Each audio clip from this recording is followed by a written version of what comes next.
Naku po, ano na naman ito mga pinagsasabi ni Bonggang Bongbong. You are the reason for everything we do. Sabi ni Bongbong sa mga bata.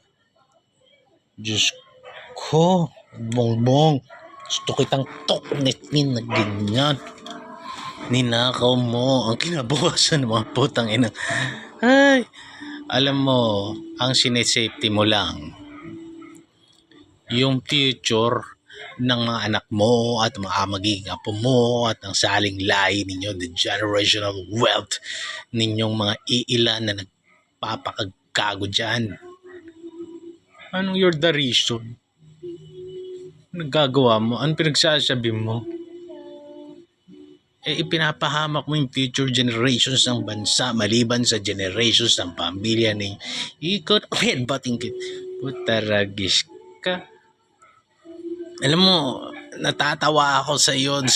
Natatawa ako na, alam mo yung muhing-muhi ako sa iyo, putang ina ka, pero natatawa ako kung gaano ka kabakit ng putang ina, nanganginak ka. Putang inang to. You're the reason kaya kami nagnakaw. Kakaputang ina ka. Gago. Kakainis.